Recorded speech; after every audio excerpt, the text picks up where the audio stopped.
What is up, guys, and welcome back to another video, part number 5 of the My Team journey here on F1 22. This time we're here for the Spanish Grand Prix, and as promised, we are delivering a new color scheme, a new livery for the team. So that's all to be revealed in this video. Thank you guys for 699,000 subscribers.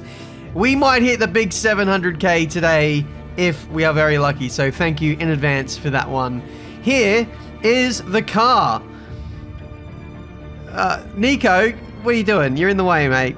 Can you please get out of the way? Oh, no, okay, car's gone now. That's a shame. But no, seriously, we are going to reveal the car right now. Black and gold was the winning vote in the straw poll. We've gone for satin black and also matte black. The matte black in particular was a surprise to me, and I loved it with this particular color scheme that we're running right here. Just the little details in the paint is what sold this livery for me. I think it looks incredible. Satin black on the rear quarter. We've got gold in the midsection, and then a bit of purple accents to keep the theme of the team that we've had for the entirety of this career mode journey for the last 3 games. So had to tie in a little bit of purple. This had 4 color options, so it was a good... Could you say that again? My apologies. Okay, watch. You love being the star of the show of this series. I don't even know what I said at this point. But yeah, that's the livery we're running with. Also, you know, we need to add more black to the car to, you know, have more carbon fiber and have it be a lighter paint scheme, as is the case with real F1. So that's the color scheme. That's the livery. I might chop and change a little bit of the placement of the color of where gold and where black is potentially. But that is going to be the mainstay of this livery for the rest of this season. Now, let's get into... Oh, hopefully you enjoyed it, by the way. Thank you, everyone, for voting. It was fairly close between black and gold and white and gold, but I think black and gold won decently there. And who knows, we might explore the white and gold alternative in future seasons with potentially some real-life modded sponsors in. Anyway, we're going to do some upgrades now. We can do a minor tire wear upgrade before the Monaco Grand Prix, so that'll be awesome to have a car that'll be light on its tires. And also we're going to do the failed drag reduction upgrade, which failed last episode, and that'll go on in time for, yeah, Monaco, I think, as well. So yeah, failed upgrade there. That was really unfortunate to miss out on that one heading into Miami. Check out the previous episodes if you haven't seen them already. We're 5 parts into this series. We've been establishing ourselves as a Formula 1 team, and we're building momentum. I feel like we really are building to something in this first season. We've got Monaco coming up. Spain is going to be a good circuit for us. High downforce. We've got a major downforce upgrade, hopefully going to make its way onto the car before this race. So if we can get that on, that'll be a big scalp and make us much more competitive than what we have been previously. So we're going to fast forward time, get some resources in. Unfortunately, we just miss out on an engine upgrade, but we're going to fast forward time now to the start of the Barcelona weekend. Do we get the upgrade? No is the answer. We miss out on the major front downforce upgrade, and for the second episode in a row, we miss out on a major upgrade to the aero department. So that's the tertiary wing flaps for the front downforce not making its way on for Barcelona, which would have been absolutely massive in terms of pace, because Barcelona is one of the, you know, strongest aero tracks there is on the calendar. And that's going to cost us another 650 resource points, and it pushes back development another 2 weeks. So those 2 failures for the major downforce or aero upgrades are really setting us back in this season of career mode. So yeah, we don't really bring anything much to the table heading into this race, which is a real shame. We really need to upgrade the facilities, but the limiting factor for us, guys, is we're not bringing any money in. We need sponsors. We need a claim to bring in more weekly resources for cash, and also attract more sponsors, better sponsors that pay more. So it's going to be a little bit slow. Once we get to like level 10 acclaim, things will move a little bit more quickly. But for the time being, we're really really having to wait for those facility upgrades for the cash to come in. Anyway, enough talk about that. We're heading into the weekend itself. This is one of the autocross events for the supercars, and we actually do manage to pass it this time. We get a gold, and that'll be another 100k added to the pot. Crucial 100k at this point where money doesn't really come by very easily, nor does the like the weekly activities that we do.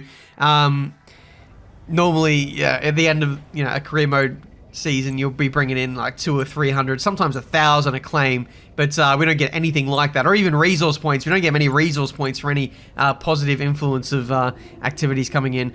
But here is the performance index as we head into the Spanish Grand Prix. You can see a flat line for Marduk Motorsport. We have brought no upgrades to the table. McLaren moving up massively heading into this race, so obviously bringing a massive upgrade package to this race, and really solidifying themselves with the front midfield runners. So this will be an interesting weekend. It's going to be one of damage limitation, I think.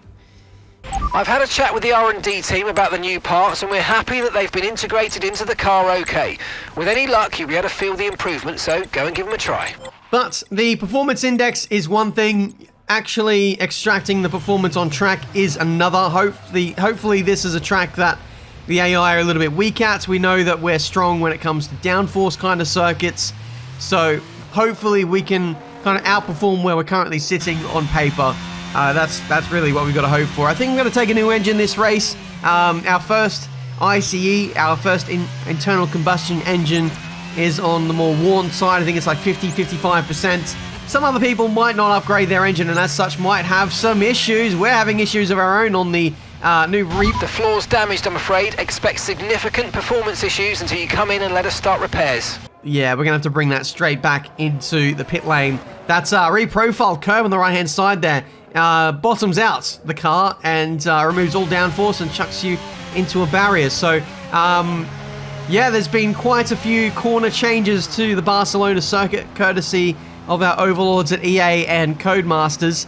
But I'm not sure those are for the better. I mean, it's more realistic, but as a driver, having to navigate my way around the circuit, it does remove the flow a little bit, but it makes it more challenging. So let me know, what do you guys think of the new changes? It definitely throws a spanner in the works, and we have to adjust our driving style accordingly, which is actually really nice. It's satisfying when we do get it right. We now know to leave a bit of margin to that exit curb on the right-hand side. That's practice. Time for qualifying.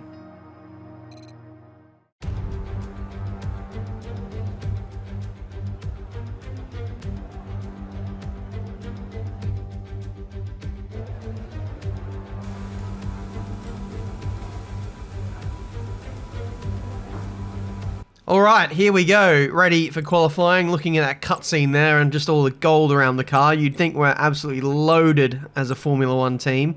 You don't really see gold F1 cars very often, but we're giving the false impression of money at this team. Maybe if we exude wealth, we'll attract it and hopefully make our team actually good for a change. Anyway, here we go for qualifying for the Barcelona GP, going into hyperdrive mode through the middle sector. This is the only way we're going to be competitive, is if we find some kind of a speed boost over our rivals, because we are lacking downforce, crucial downforce compared to other teams. We're lacking a lot of drag. Mate, we're lacking everything, let's be honest. Engine power, we need to do so many upgrades to this car to get the wheels turning for this team and get us back on track and fighting for regular points like we deserve to be. But we need to prove ourselves. We need to, sharpen ourselves in all areas. There's so many areas we can improve on. My driving, setups, pit stops, strategy.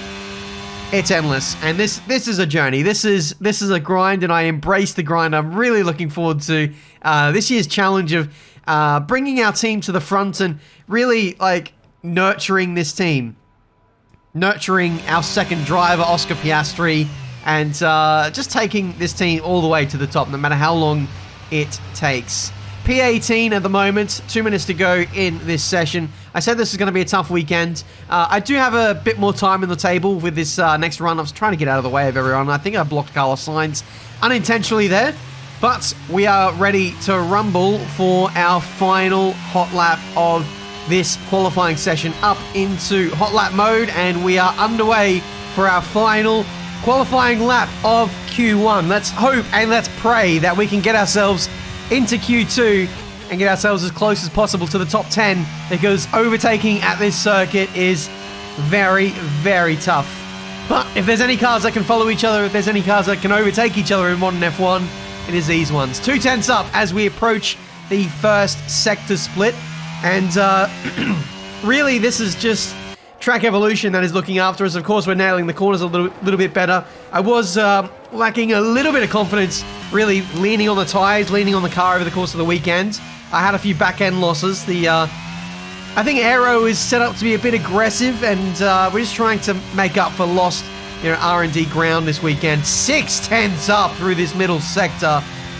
Yeah, this track is ramping up very, very nicely. So hopefully this will really put us in the mix of being inside Q2. You'd have to say so with being 6-7 tenths up. Verstappen with a 16.6. What have we done so far? I'm not too sure. 16.6 for Sergio Perez. So everyone is flying out there.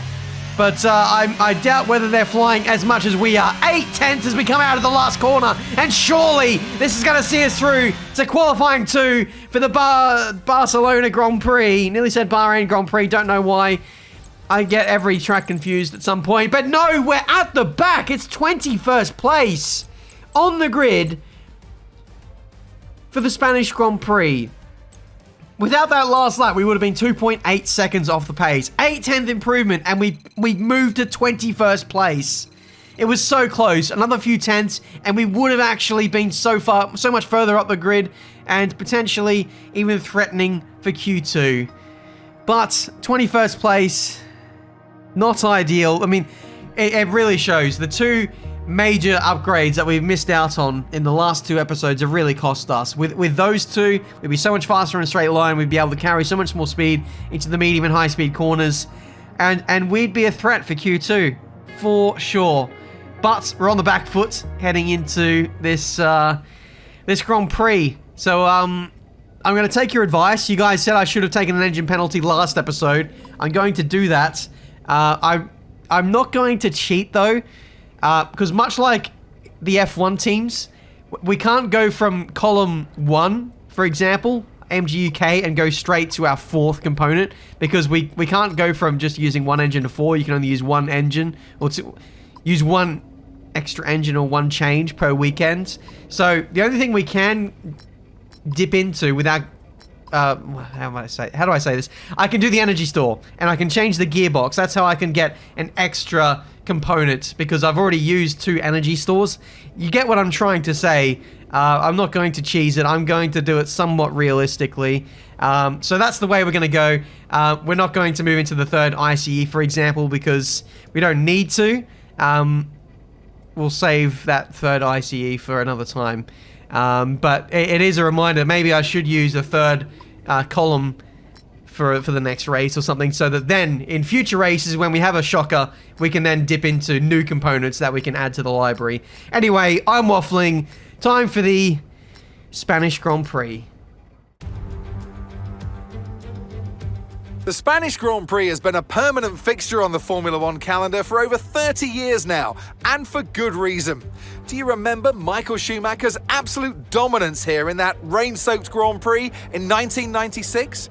That day, he took his first ever victory for Ferrari, and we've had many more iconic moments since. So with the race not far away from starting, here's what today's grid rundown looks like. A fantastic effort from Charles Leclerc yesterday, and it's put him on pole. And the smooth operator Carlos Sainz completes the front row. Moving on to the rest of the grid, we have Verstappen, Hamilton, George Russell, and Perez, Bottas, Norris, Fernando Alonso, and Mick Schumacher, Magnussen, Joe, Esteban Ocon, and Tsunoda, Stroll, Albon, Pierre Gasly, and Sebastian Vettel, Oscar Piastri, Benjamin, Ricardo, they've taken a grid penalty, and Nicholas Latifi. It's almost time for the lights to go out, so let's head down to the track where preparations are underway. It's race day yet again, and joining me for a chat is Natalie Pinkham. Now, our racers are certainly in for a rough day today. What will you be watching for as they go down into turn 1? Well, the start of the race is always one of the most nerve-wracking parts. You have to hope that everyone is able to get a clean start. And this is possibly the trickiest part of the entire race. So many drivers in such a small space. And finding your braking point into turn 1 as well. It's testament to the driver's skill that there aren't more incidents. Really, Natalie? Have you been watching this season? Because everywhere I look, I see driver mistakes. I think we should actually get a tally of how many mistakes we've made. If someone can do that and let me know down in the comments, whether it be like a spin going straight on, like causing like a local yellow kind of incident, I'd love to know, because I think we're looking at dozens of incidents for this season. It really is next level. The drivers are under immense pressure to deliver, and that continues here today, especially for us. There's almost nothing to lose. This is a bit of an experiment, this Grand Prix weekend. We're running the highest downforce I think we've ever run this season. So we are going to be slow in a straight line. We're going to be decently fast in the corners, with some DRS clinging on to other people. Is that going to help at all? As long as we're, fast through the corners and staying close as we head onto the straight, if we can overtake someone who doesn't have DRS themselves, then I think it's perfectly reasonable that we can move up places. Race strategy as well. Looks like we can do medium to soft for the first time in this season. So that's, again, something we're going to explore in this race. There's not much at risk. We're not risking a big points finish by trying something different. So let's send it and see what we can come away with. Last place on the grid here for this Spanish Grand Prix. Can we do anything from the back row of the grid as we get this one underway? It looks like not a good start. I need to get good at starts as well. I had it down last game, and then we're not playing last game anymore. But I'm getting the initial application right to the throttle. I need to maybe not be so greedy in the second phase of the start. Oh, that's a moment as we head through turn 3 for the first time. Tyres are a little bit cold, especially the front. So very surprising. It's normally the rears potentially, which I don't know. Maybe I'm just talking smack at this point. But the tyres are cold, and that's resulted in probably the worst start I've had in a very long time. Not gaining any positions in the first half a lap. So we've got it all to do in this Spanish Grand Prix. Nicholas Latifi is up next. Are the AI going to get caught out by some of these curves around here? It certainly disrupts the flow. Oh, and I think we're seeing evidence of that. Sebastian Vettel having a bit of a moment on that right-hand yellow sausage curb, and that backs up the pack to the point where I was able to get Latifi and move up a place. So it's not a disastrous first lap. We have actually gained a position, so we can march on from here as we see one of the Mercedes drivers in. I think it's George Russell. Couldn't quite see that one of the pit crew was blocking that for the majority of that stop. But Mercedes woes continue. They've not had a good few rounds. A couple of DNFs for those guys, but also just not really optimizing their weekend. They can't manage to keep it clean on lap 1. It's really affecting them in the constructors. I'd be very interested to see what their position is like at the end of this race. But you can see where Lewis Hamilton is on the minimap. He is sandwiched in between the two Red Bulls and the Ferraris. So they desperately need some points to stay in the fight with the top 3, because I think Alpine will be putting him under pressure as we see a yellow flag at the top of the hill. It is Sebastian Vettel. Oh, he's got an engine failure here on this 5th lap, and Nicholas Latifi nearly going for the move up the inside into turn 10, but was unable to do so because of the yellow flags. I lost all my momentum, having to not overtake my teammate because of the yellows, and then Latifi was in the same situation as what we are. But we are through the local yellow. No safety car, no VSC. The safety car interventions from the FIA have been pretty dry in the opening 5 races of the season. I would certainly welcome one as a change-up to bring us into the battle. I'm not too sure if I'd stop now at this point. Albon's made a mistake at turn 2, And that's going to allow Pierre Gasly. No, that's... I think it's Gasly, actually. And my teammate gets through as well for P15. Unfortunately, we weren't able to capitalize on that, but it brings Albon into the crosshairs. And you can see he's a little bit twitchy with that rear end. So perhaps Williams bringing a front downforce upgrade and being maybe a bit more edgy, a bit more aggressive on that front end at a sacrifice of overall consistency and race pace. But certainly catching those guys out at the moment as we see the TV cameras. This is very interesting. Look at our sponsors on the front nose on my car and Oscar's car. They are blinking. We can turn the sponsors on and off depending on where we are on the circuit, and I think that's very interesting. I think that's to do with our corner cutting sponsor, and we can basically disassociate ourselves from our sponsor if we are violating track limits so that we can keep the sponsor bonus. So, yeah, very interesting stuff. Very good technology that a new Formula One team is debuting at this race weekend. So, that's amazing. We can have like literally 1 million sponsors and just switch them around every single lap. That's brilliant idea, if you ask me. Anyway, back to the racing. Albon and Piastri fighting for P12 here. Albon's got a wriggle on, and he's trying to get back past Piastri again. He wants to get past this Marduk Motorsport driver and make a charge for the points. But we are going to turn defense into attack. No, we're going to turn attack into defense for Albon if we can. Still side by side for Piastri and Albon. He's given them a nice little squeeze. Hopefully my teammate plays cooperatively with us here and can just squeeze him out, really. He just needs to get his elbows out so that we can climb on through. We're losing so much time behind these two guys trying to sort it out, and it looks like it's Albon finally who gets the move done. I'm losing all patience here, and I'm going to go to the inside at turn 10 and get both of them at the apex. The Williams is behind us, so it's both of us through. No, that's not my teammate. That was a different Williams. Oh, Piastri's gone from P12 to P15. How's he done that? I honestly don't know. It's absolute madness here in Barcelona. Williams versus Marduk Motorsport here for the wooden spoon of the worst team this weekend. And Albon's made a mistake as well, and I think that's finally going to let Piastri go through. Max Verstappen out of nowhere. He made an early pit stop on the hard compound tyres, and it's 3 wide down there. Please, Piastri, don't do anything silly. We have got to get mileage on this car. We need to get an understanding of... Well, there's no upgrade package on this weekend, but I could do with you having more experience and just getting more knowledge for ourselves, the team, the engineers. We are lacking a lot of data compared to those guys. We need to build up that knowledge for the boys and girls back at the factory as quickly as possible. So, please do your bit. Into the pit lane he goes. Again, the sponsors are blinking. I'm guessing the transponder thinking we were off the circuit there and hiding from our potential sponsor who really doesn't want to be associated with corner cutting. Speaking of, that's a track limits violation. I hope the sponsors were switched off for that one. Hopefully no photographers caught us on or off the circuit there. And we should be absolutely fine to get that sponsor bonus. Round the outside of Lando Norris here into P6. And that is, well, me getting a little bit too excited for a move that I'm ultimately going to give up when I make my pit stop. But you never know. There might be a late race safety car. There could be anything.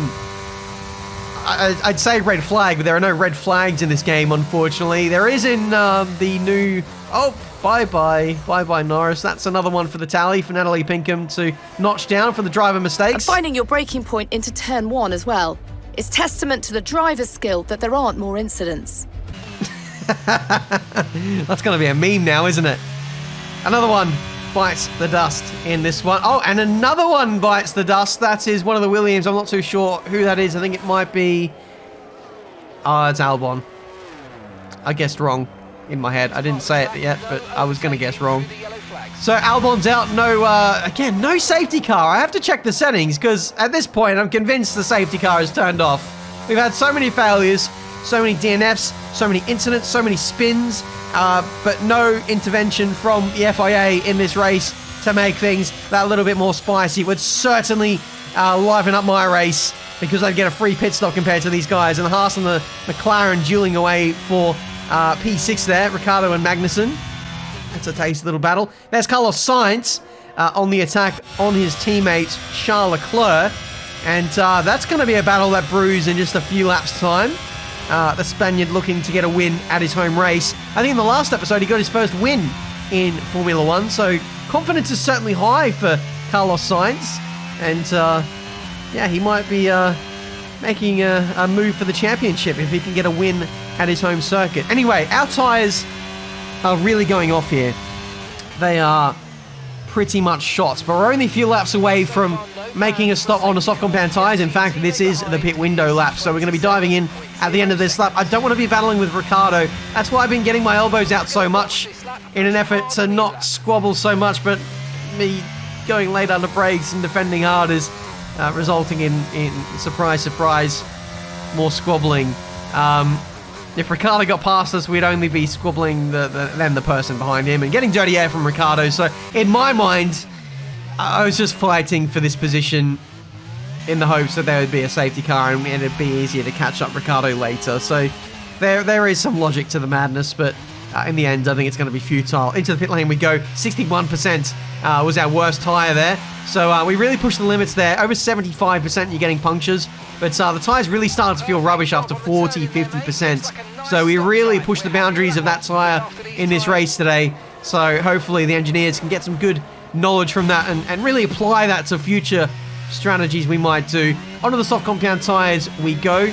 And we've lost a bit of touch to the next group of cars. Stroll, Verstappen. I can't believe I'm saying Verstappen is in that next group of cars. I think he might have actually moved past them. Maybe that's a Williams just up the road, potentially. But tyres finally warm up after a few corners. We've got Pierre Gasly into the pit lane for a set of softs. And it's a surprise to still see him running, to be honest. I feel like he's retired in every race this season. Or at least there's been a Red Bull Honda power unit failure in every race. Touchwood, we haven't seen that just yet. It's been the Mercedes who have bit the dust so far, as we see Latifi fighting side by side with our teammate. It's been a gargantuan battle. Marduk Motorsport versus Williams today. Somehow we overcut our rivals. I'm guessing those guys lost a lot of time early on their hard stints when they were nice and cold. We stayed out on our... Oh my word, are we going to make this stick on soft compound tyres? Yes, we are on Stroll right around the outside at the old hairpin of turn 10. We made that stick beautifully with fresh tyres, a lot more grip than that Aston Martin. And my word, that has got to be the move of the series, maybe even the move of the last 13 years. Because that came out of nowhere. I just about managed to go round his outside, get outside and just clear his right rear tyre and not get a puncture, not get a bit of front wing damage, but also stay on the circuit as well. That was supremely difficult. And we made full use of the car's grip and the tyre grip.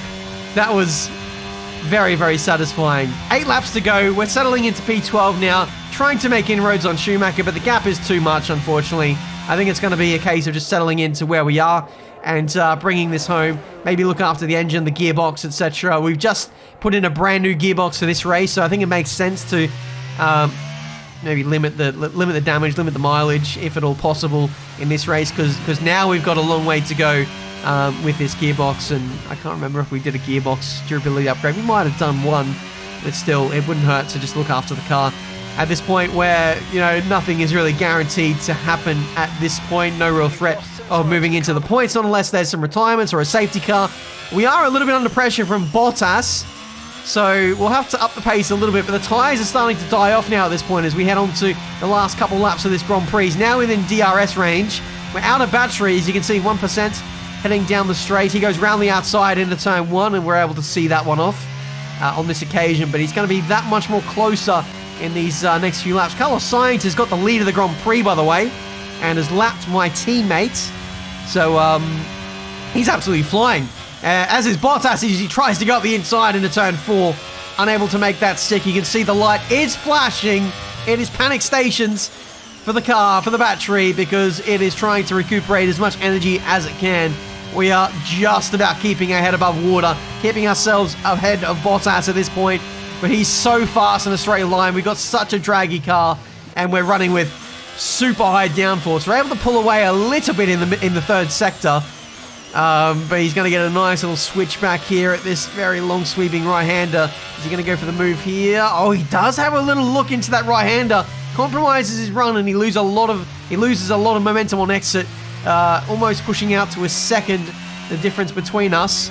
So that'll actually give me some breathing room for this next half a lap and allow us to hopefully charge up our battery. But the battery doesn't recover very well in its current state. We need to do a power upgrade to unlock ERS upgrades. I can't believe I'm saying this, but we really need ERS upgrades on this car. As Bottas again round the outside into turn 10. Yeah, he's not going to make that stick. Even his tyres are starting to go off at this point. A little bit of dirty air, and I guess marbles as well offline at that point. He's not going to do a superhero move like we did to Stroll. And that was with fresh soft compound tyres as well. Those hards have definitely seen their best as well. As Bottas again goes to that half-hearted lunge up the inside. Doesn't amount to anything. It only costs him time, and it puts him in a position where he's not close enough to strike on this start-finish straight. It is the last lap of this Spanish Grand Prix now, and it looks pretty safe that we're going to get P12 at this point. Carlos Sainz sets the fastest lap. He's been flying all day, and he wins his home race. Can you imagine the scenes if this was real life? I would love to see the emotion. I'd love to see the team radio of Carlito winning his home race. Hopefully at some point Carlos can win a race in 2022. I think that'd be an emotional win. It's been a long time coming for him. He's had so many close calls, so many P2s. Hopefully that win is just around the corner. Anyway, wow, tyre wear, 63% on the front left tyre. That front left absolutely copping a beating. Looks like the strategy has worked today. It was just about possible to run the two softer compounds, but these tyres really are knackered. From last place on the grid to P12 with this car, that's not a bad effort. Okay, pick up rubber and bring it home. Not bad at all. Unfortunately, no real crazy dramas at the front, which got us close to points, but that was a solid effort and good knowledge. A real team effort then, which has paid off in spades. A great victory here at the Spanish Grand Prix. Thanks, mate. Solid drive. No points, Natalie but Pinkham, how do you think they we're were learning. able to set We're themselves discovering apart today? what this car Well, can this do. was a real team victory. They put together Cheers. a solid strategy today that appeared well suited to the conditions out on track. The driver did everything that was expected of them in the moment to really execute the team's plan to perfection. A shining example of how F1 really is a team sport. That's not bad. P12 from last on the grid at a track which is so hard to overtake. Ferrari are at it again. An excellent We have to performance take at it. today's Grand Prix, and they're certainly a team that know what they're doing out there.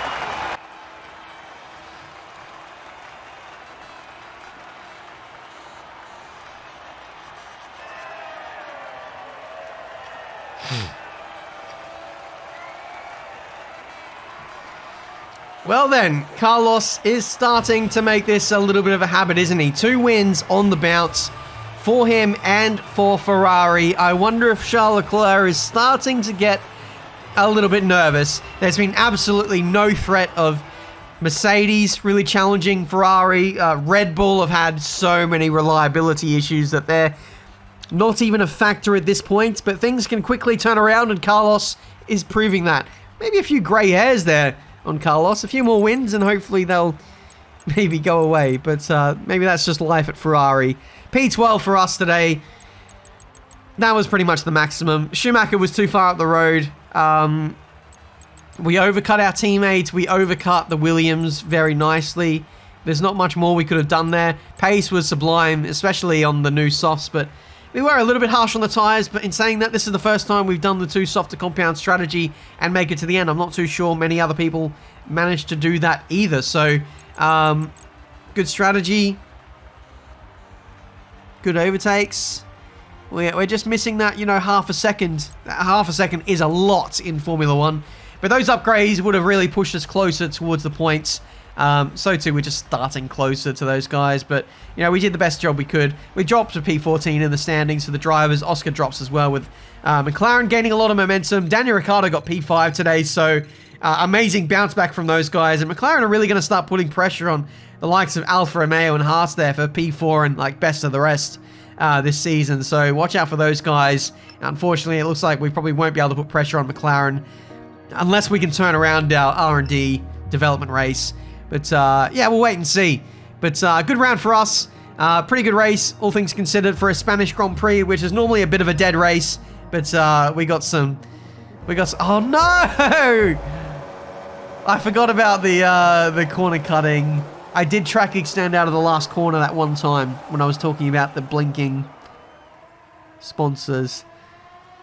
We'll have to turn the sponsors off altogether for the next race. I need to sort my life out and do a race without doing track limits. I think that's the ultimate test. I keep banging on about how we need money for this team, and here I am just doing corner cuts left, right, and center, just throwing away the cash. So I need to clean up my act, literally, on and off the track, so that we can get some actual sponsor payouts and make this team better. Thank you guys so much for watching. That was a disastrous first lap. The fact that we're able to get P12 after that horrible first lap is a bit of a miracle. I think we got the Monaco Grand Prix next, so I think we'll do well to avoid corner cutting. Well, we'll do well to avoid track extending there. We can still corner cut at some of the chicanes, so I will do my best to be on my best behavior at the next Grand Prix, and I'm really looking forward to it. For those who don't know, Monaco is my best track. It's my favorite track. And, you know, for a backmarker team like us, it provides many opportunities if there is carnage. And judging by the AI this season, I think there's going to be no shortage of carnage. That's the home of carnage. Anyway, thank you so much for watching. Leave a like if you enjoyed. Subscribe to the channel if you're new to see plenty more racing game content. Nearly at 700k. If you guys could push me over the line, I would be eternally grateful. Until the next one, I'll see you next time.